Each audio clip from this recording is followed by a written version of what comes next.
Hey everyone, it's been a while and hope everybody's doing well. Been kind of busy last few months or so and haven't been posting much, but touching up some of my folders and figure I might as well make a video. One of the folders I'm touching up is my my Manix 2 lightweight. It's a S110. It's probably the one I carry the most. I also have another one in Maximum. This one I sharpened on Shaft and Pro Koramaku stones. I don't know. It's been several months, maybe 4 or 5 months, and I've been kind of touching it up periodically. What I was going to do is try and see if I can get it back to hair whittling. Like I said, it's been quite a while since I've sharpened it, and it gets pretty heavy use. The edge has held up quite well overall. Just not sure if I can kind of get it back to that higher level of sharpness like I had it originally. We'll find out here. This is just some vegetan leather that I cut from a roll. Nothing special, 8-9 ounce. I'm just going to mount it on top of my Spyderco case. Put some double-sided tape on here.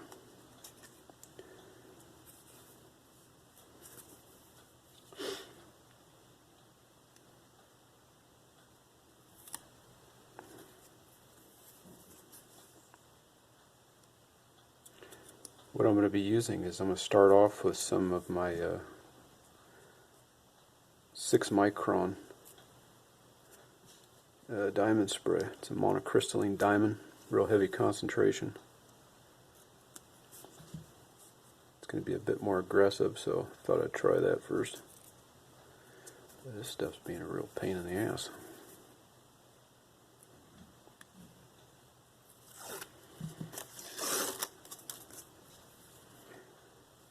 Also, I thought I'd show you how I apply the spray to leather.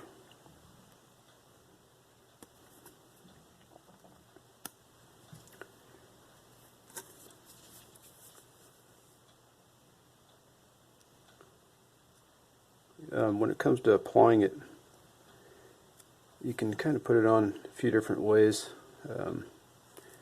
I generally put it on the lighter side. Wow, this stuff is a pain.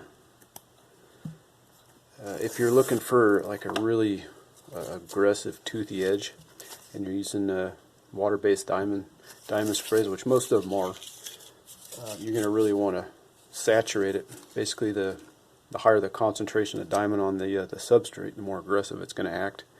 And if you want it to act really aggressively, put it on something like basswood. The harder backing itself is going to make it act more aggressive, and then you put a real heavy concentration on there, and it's really going to be, in my opinion, it's too aggressive, but some people like that really aggressive edge. So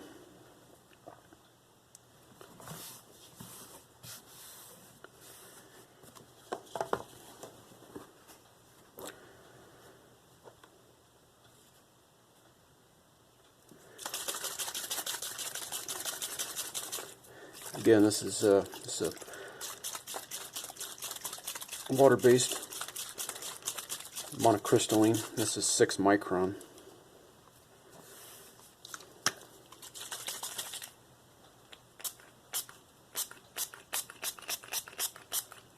And that's just that right there is really,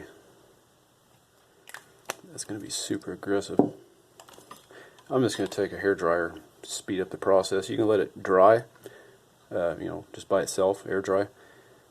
What I recommend that you don't do is spray it on there and then start stropping, especially if you wait 5 or 10 minutes, where that the water will kind of soak into the leather. What will happen is that the leather will become kind of malleable, and after time you do that over and over again, the leather will start to dish. And especially if you're using a guided sharpener, you really don't want to do that.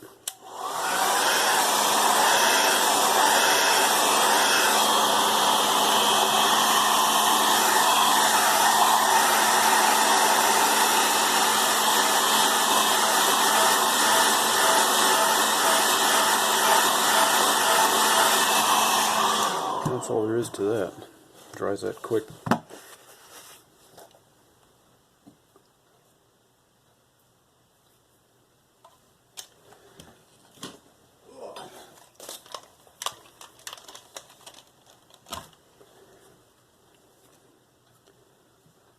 I don't know if I got a good enough lighting to catch this or not, but these are some of the finest hairs that I could find.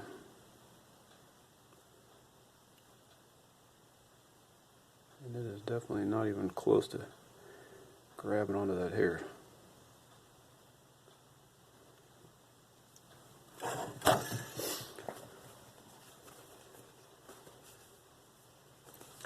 Like I said, I sharpen these on the Shaptons, and you know, they work well, but for these high alloy, you know, steels that get a fairly high amount of carbide in them, you just can't get that really nice, perfect mirror. There's always going to be real hazy, you know, fine scratches in there. And that's where this 6 micron spray. I've also got 3 micron. It works really well. It's just not quite as aggressive, and you got to work at it a little bit longer, but it really takes those scratches out, and you get basically a perfect mirror.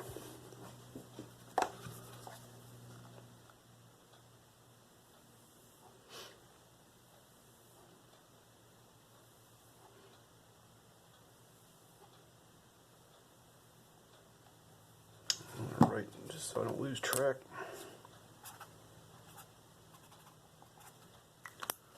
Alright, 6 micron there.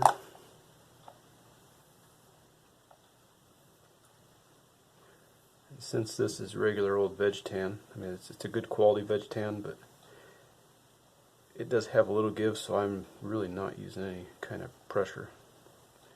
Just trying just enough to where I can control it. The angle, but no downward force.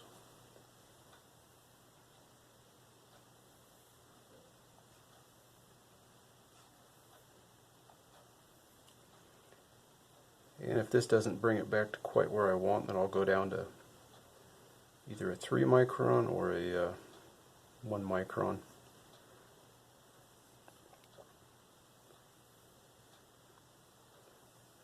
This 6 micron is, I'm guessing, right around 3,000–4,000 grit, but when you put it on a substrate that's got give like leather, the scratch pattern to me looks more like it's 6,000–7,000.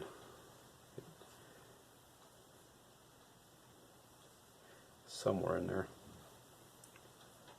Like I said, it will leave, after like a 5,000 or 8,000 shaft, and it will leave just an absolute perfect mirror to the naked eye. As long as you've done your part on the stones and gotten it really close, this will work really well for getting all those little fine scratches out, just the little microscopic ones that you can barely see. And you can see that really polish that edge up real nice.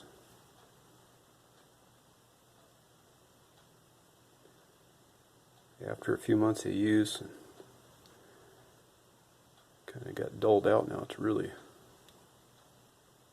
brought it back. So.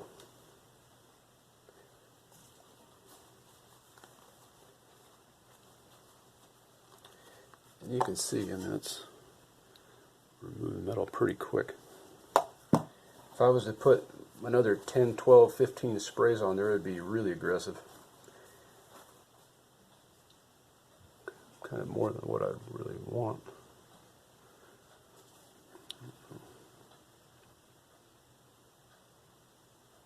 Look at that. That's all it took.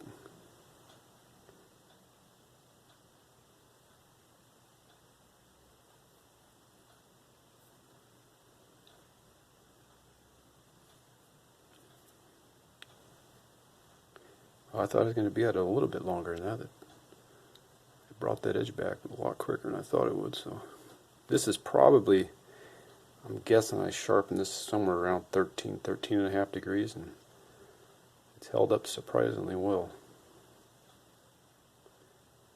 I don't have any means of actually checking that, just sharpening over the years, especially on guided systems. I'm guessing that's right around where it's at. But that's it. Hope you guys enjoyed, and thank you for watching.